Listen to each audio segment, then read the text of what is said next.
Assalamualaikum warahmatullahi wabarakatuh.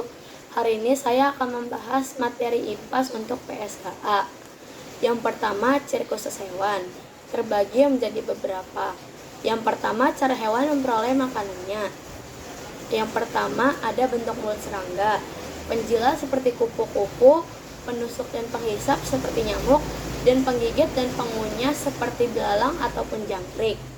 Yang kedua, bentuk paruh burung terbagi menjadi beberapa, berbeda sesuai dengan jenis makanannya. Ada pemakan ikan, memiliki mulut yang panjang dan memiliki kantong besar di bagian bawahnya untuk meletakkan ikan hasil tangkapannya.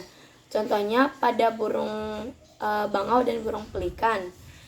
Yang kedua, pemakan daging, memiliki bentuk mulut yang panjang, tajam, dan ujungnya yang runcing untuk mengayak daging makanannya. Contohnya pada burung elang dan burung hantu. Yang ketiga, pemakan biji-bijian, memiliki mulut berbentuk pendek, runcing, dan tajam untuk memecah biji-bijian. Contohnya pada burung pipit. Terus ada bentuk mulut penghisap madu, memiliki bentuk mulut yang panjang untuk menghisap madu di bagian pada bunga. Terus yang terakhir ada pemakan atau penghisap serangga, memiliki bentuk mulut yang panjang dan ujungnya yang runcing tajam untuk mematuk-matuk pohon dan mengambil serangga di bagian dalamnya. Contohnya pada burung pelatuk. Yang ketiga, bentuk kaki burung. Yang pertama ada kaki perenang, memiliki kaki berselaput yang memudahkannya untuk berenang di air dan berjalan di lumpur. Contohnya pada bebek dan angsa. Yang kedua ada kaki pengais yang memiliki 3 kaki di depan dan 1 kaki di belakang, memudahkannya untuk mengais tanah dan mencari makan. Contohnya pada ayam. Yang ketiga ada kaki petengger, memiliki 2 kaki di depan dan 2 kaki di belakang yang memudahkannya untuk bertengger di pohon. Contohnya pada burung kakatua dan burung nuri. Yang keempat ada kaki pencengkram. Contohnya pada burung elang dan burung hantu. Bentuk kakinya 3 di depan dan 1 di belakang yang memudahkannya untuk mencengkram mangsa. Yang kelima ada kaki pemanjat dengan bentuk kaki 2 di depan dan 2 di belakang yang memudahkannya untuk memanjat pohon. Yang kedua, jenis-jenis ekosistem. Ekosistem terbagi menjadi 2, yaitu ekosistem alami dan ekosistem buatan. Ekosistem alami adalah ekosistem yang sudah terbuat secara alami tanpa ada campur tangan manusia. Contohnya seperti hutan, laut, gurun pasir, dan lain-lain. Yang kedua ada ekosistem buatan. Ekosistem buatan adalah ekosistem yang dibuat atau dimodifikasi oleh manusia untuk mencapai tujuan tertentu. Yang ketiga, peran suatu organisme dalam rantai makanan. Contohnya dalam rantai makanan sawah, padi berperan sebagai produsen, belalang sebagai konsumen tingkat 1, tikus berperan sebagai konsumen tingkat 2, elang berfungsi sebagai konsumen puncak, dan jamur sebagai pengurai. Yang keempat, akibat populasi suatu organisme menurun. Contohnya dalam rantai makanan sawah tadi, jika populasi belalang menurun, maka populasi tikus akan ikut turun juga karena sudah tidak ada lagi yang ia makan. Sebaliknya, maka tumbuhan padi akan semakin berkembang banyak dikarenakan sudah tidak ada lagi yang memakannya. Yang kelima, akibat kegiatan manusia pada ekosistem. Contoh kegiatan manusia yang berakibat pada ekosistem seperti menebang pohon secara berlebihan yang dapat menimbulkan longsor, membuang sampah sembarangan yang menimbulkan banjir, dan lain-lain. Yang keenam, ekosistem. Simbiosis. Simbiosis terbagi menjadi 3, yaitu simbiosis mutualisme, komensalisme, dan parasitisme. Simbiosis mutualisme adalah simbiosis di antara dua pihak yang saling menguntungkan. Contoh simbiosis mutualisme adalah kupu-kupu dengan bunga dan manusia dengan bakteri usus. Kedua, simbiosis komensalisme. Simbiosis komensalisme adalah simbiosis di mana satu pihak untung dan satu pihaknya lagi netral, tidak diuntungkan, tidak dirugikan. Yang ketiga, simbiosis parasitisme. Simbiosis parasitisme adalah simbiosis di mana satu pihak untung sedangkan satu pihaknya lagi rugi. Contohnya tali putra dengan inangnya dan manusia dengan nyamuk. Contoh simbiosis komensalisme adalah ikan remora dengan ikan hiu dan anggrek dengan pohon mangga. Yang ketujuh, enzim-enzim. Pada mulut terdapat enzim amilase atau ptyalin yang berfungsi untuk memecah karbohidrat menjadi maltosa. Dan ada enzim lisozim yang berfungsi sebagai antibakteri. Di kerongkongan tidak ada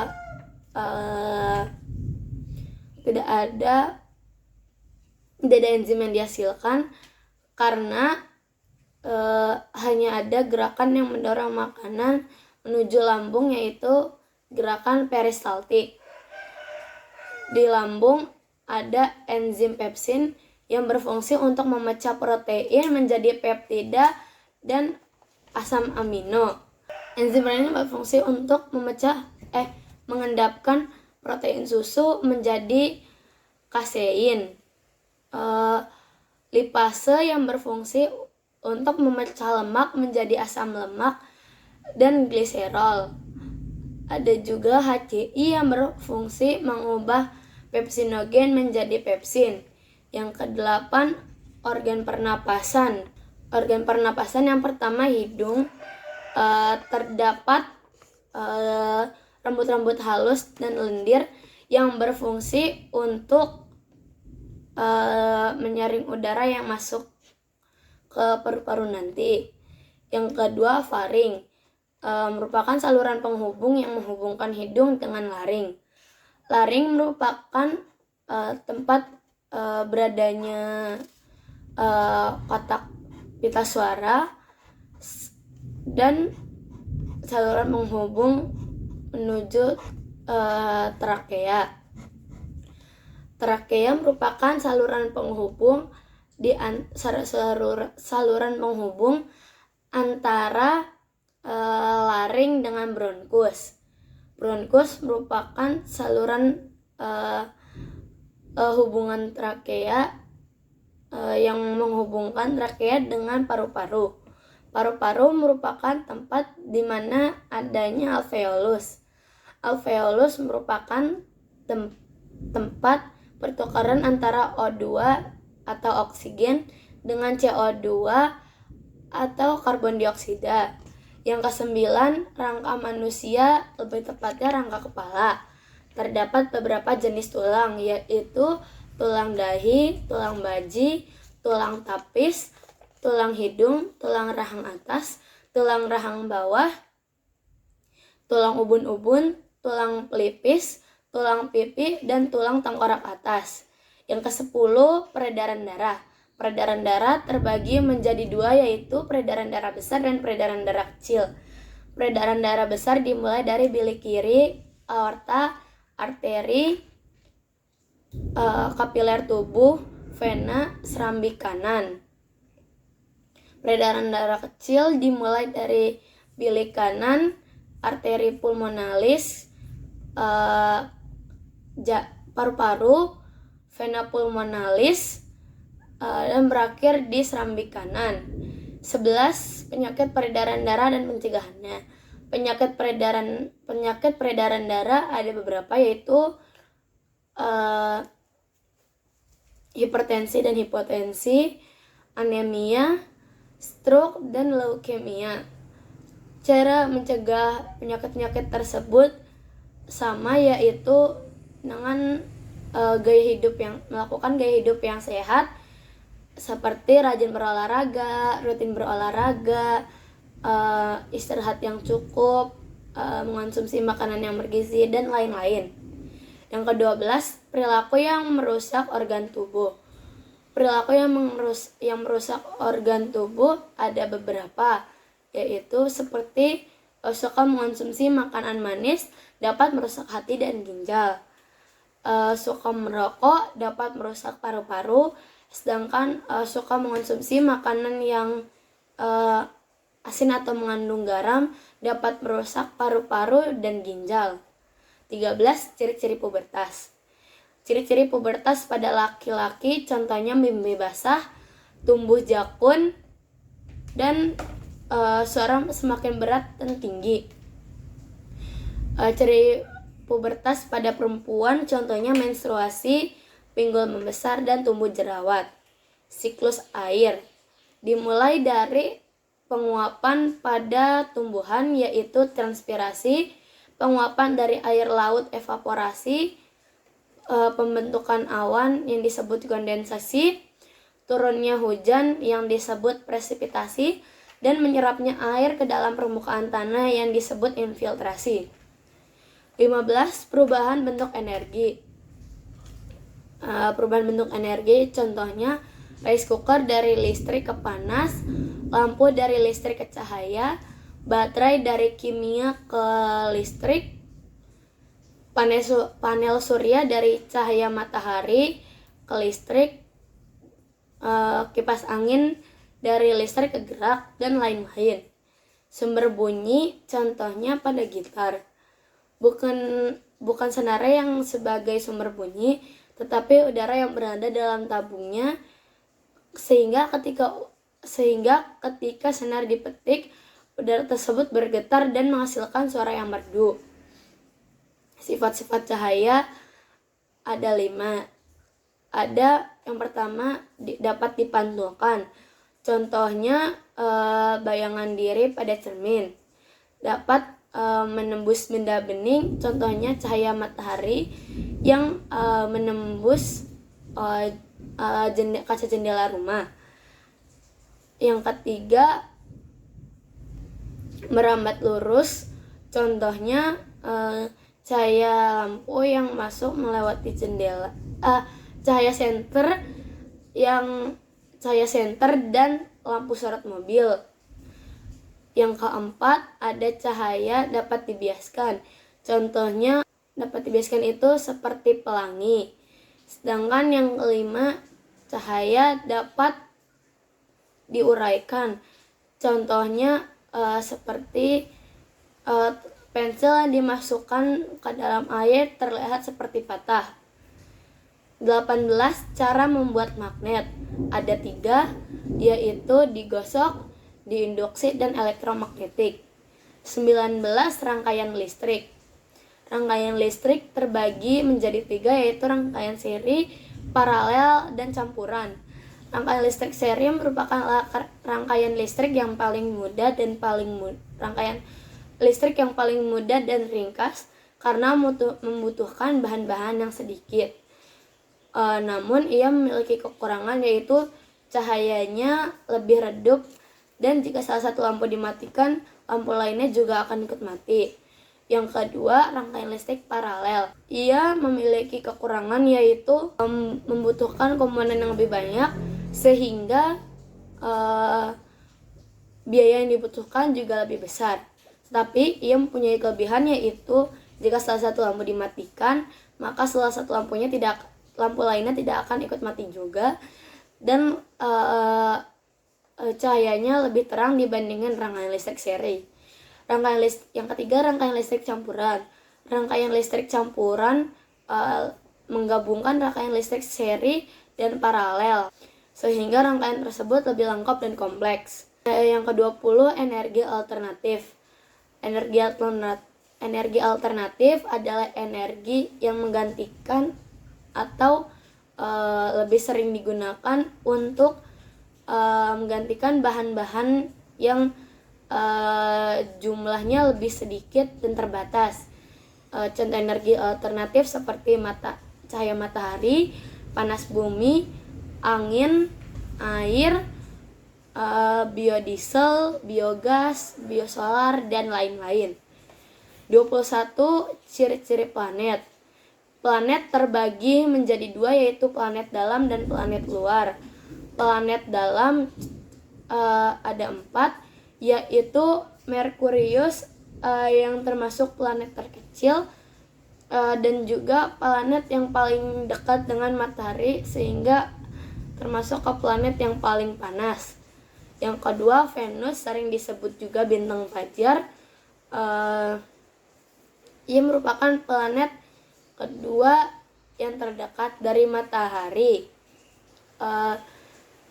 Yang ketiga, Bumi, yang merupakan salah satu-satunya planet di tata surya yang dihuni oleh makhluk hidup. Yang keempat yaitu planet Mars. Mars memiliki ukuran yang hampir sama dengan Bumi. Namun Mars sering dijuluki sebagai planet merah karena jika dilihat melalui teropong ia sering terlihat berwarna kemerahan. Yang kelima, planet Jupiter merupakan planet terbesar di atas surya dan planet pertama yang merupakan planet luar. Ia memiliki cincin tipis di sekitarnya. Yang kedua, planet Saturnus memiliki cincin tebal di bagian sampingnya yang terbuat dari batu-batuan. Yang ketiga dan keempat adalah Uranus dan Neptunus yang merupakan planet terluar dan planet yang paling dingin karena jaraknya yang cukup jauh dari matahari. 22. Akibat pergerakan bumi bulan. Contoh akibat pergerakan rotasi bumi adalah gerak semu harian matahari, terjadinya siang dan malam, dan perbedaan waktu. Akibat terjadinya revolusi bumi adalah perbedaan musim, perbedaan panjang siang dan malam, dan perubahan kedudukan matahari. 23. Gerhana. Yang pertama, gerhana bulan. Gerhana bulan ketika memasuki daerah umbra adalah gerhana bulan total. Tetapi ketika masuk di daerah penumbra adalah gerhana bulan sebagian. Sedangkan ketika memasuki bayangan penumbra adalah gerhana bulan penumbra. 2. Gerhana matahari. Gerhana matahari ketika memasuki bagian umbra gerhana total. Sedangkan ketika masuk daerah penumbra adalah bayangan penumbra, dan ketika masuki bayangan penumbra adalah gerhana matahari sebagian. 24. Sistem penanggalan. Sistem penanggalan ada dua, yaitu sistem penanggalan Masehi dan Hijriah. Sistem penanggalan Masehi atau Syamsiah, sistem penanggalan yang terjadi akibat revolusi bumi terhadap matahari. Oleh karena itu nama lainnya adalah Syamsiah. Yang kedua, sistem penanggalan Hijriyah atau Qamariyah terjadi akibat revolusi bulan. 25. Penyakit pada pencernaan. Penyakit pencernaan ada beberapa, yaitu mah, diare, usus buntu, dan lain-lain. 26. Bunyi pantul ada dua, yaitu gema dan gaung. Gema adalah bunyi pantul yang terdengar beberapa saat setelah bunyi aslinya. Sedangkan gaung adalah bunyi pantul yang muncul bersamaan dengan bunyi aslinya. 27 gambar pahlawan. Pahlawan ada beberapa, yaitu seperti I.R. Soekarno, Muhammad Hatta, Ahmad Subarjo, Agus Salim, Abdul Karim Zakir, Abi Kusno Tejo Krosojoso, Wahid Hashim, Muhammad Yamin, dan Mr. A.A. Maramis. Ada juga pahlawan-pahlawan daerah lainnya, seperti Rina Ajeng Kartini, Dewi Sartika, Patimura atau Thomas Matulesi, Pangeran Antasari, dan lain-lain. 28 peristiwa Rengas Dengklok. Peristiwa Rengas Dengklok dimulai pada saat tanggal 14 Agustus 1945, yaitu saat kepulangan Soekarno, Muhammad Hatta, dan juga Dr. Rajiman Wediningrat dari Vietnam. Di saat itu juga Sultan Syahrir mendengar berita kekalahan Jepang. Kemudian beliau menemui Soekarno dan mendesaknya untuk segera memproklamasikan kemerdekaan Indonesia. Namun Soekarno menolak usulan tersebut. Kemudian pada tanggal 16 Agustus 1945, para golongan muda menjemput Soekarno dan Hatta dan membawanya menuju Rengas Dengklok, Jawa Barat. Tujuannya untuk menjauhkan mereka berdua dari pengaruh Jepang agar mau memproklamasikan kemerdekaan Indonesia secepat mungkin.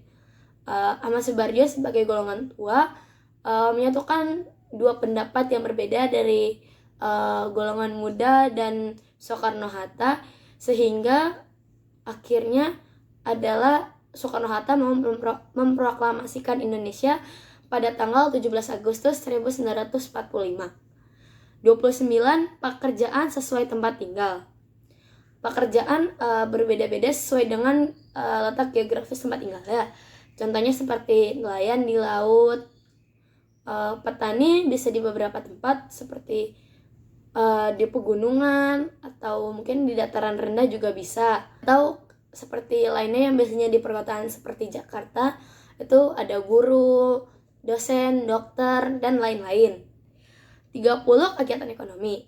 Kegiatan ekonomi ada 3, yaitu produksi, distribusi, dan konsumsi. Produksi merupakan kegiatan yang dilakukan oleh produsen yang menghasilkan suatu makanan atau barang.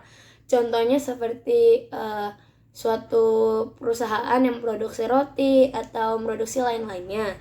Sedangkan distribusi adalah kegiatan yang dilakukan oleh distributor. Kegiatan tersebut adalah kegiatan menyalurkan barang dari distributor kepada konsumen. Contohnya seperti air dari pegunungan dibawa ke perkotaan ke depot air untuk dilanjutkan disalurkan kembali ke UMKM kecil. 31 letak geografis Indonesia. Indonesia terletak di 6 derajat lintang utara dan sampai 11 derajat lintang selatan, dan 95 bujur timur sampai 141 bujur timur. 32 batas wilayah Indonesia. Batas wilayah Indonesia ada 4, yaitu di bagian utara ada Malaysia, Filipina, Singapura, dan Laut Cina Selatan. Sedangkan di selatan ada Timor Leste, Singapura, dan Samudra Hindia. Di timur ada Papua Nugini dan Samudra Pasifik, sedangkan di barat ada Samudra Hindia. 33 benua dan ciri khasnya.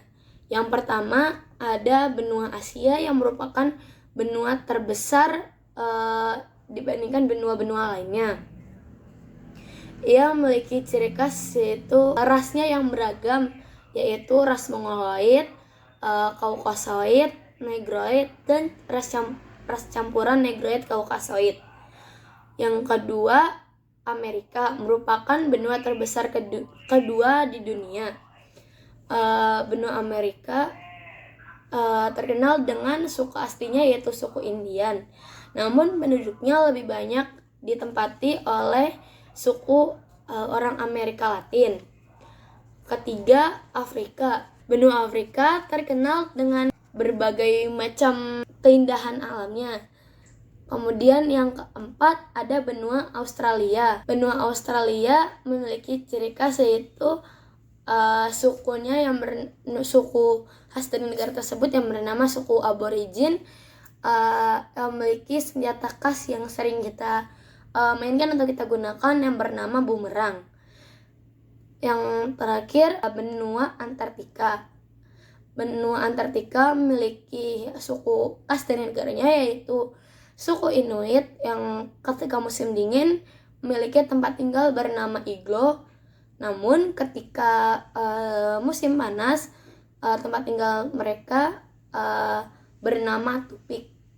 33 warisan budaya yang diakui oleh UNESCO ada 12. Yang pertama wayang kulit pada 2003, keris pada 2005, yang ketiga angklung pada 2010, batik pada 4 Oktober 2009, pelatihan membatik pada 2009, yang keenam ada tari saman 2011, noken khas Papua pada 2012, kapal pinisi 2017, yang ke-9 3 genre tari khas Bali 2015, yang ke-10 pencak silat 2019, yang ke-11 pantun pada 2020, dan yang ke-12 adalah gamelan pada 2021. 35 sejarah berdirinya ASEAN. ASEAN merupakan organisasi yang terbentuk dengan beberapa latar belakang atau alasan. Yang pertama ada persamaan letak wilayah, persamaan nasib, persamaan budaya sosial, dan persamaan keinginan. Tokoh-tokoh pendiri ASEAN adalah tokoh-tokoh yang menandatangani deklarasi Bangkok. 36 pencegahan bencana alam. Pencegahan bencana alam ada banyak ya, ada banyak yaitu seperti tidak membuang sampah sembarangan, terus menebang pohon secukupnya, melakukan reboisasi, tidak melakukan penambangan liar, dan lain-lain. 37 perundingan-perundingan pasca kemerdekaan. Ada 7 perundingan pasca kemerdekaan.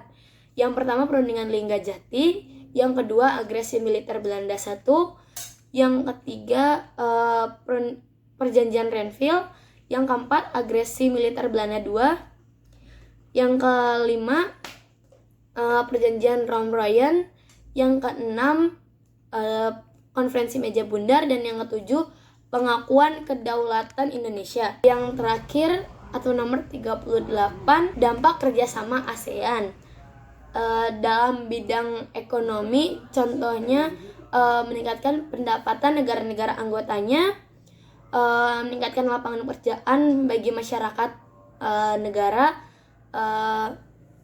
Yang kedua dalam bidang pariwisata, manfaatnya ada meningkatkan lapangan pekerjaan, memperkenalkan pariwisata di negara-negara anggota ASEAN, dan yang ketiga kerjasama dalam bidang pendidikan, adanya pertukaran pelajar, dan juga meningkatkan daya saing negara-negara anggotanya dengan negara-negara lainnya. Cukup sekian penjelasan dari saya. Assalamualaikum warahmatullahi wabarakatuh.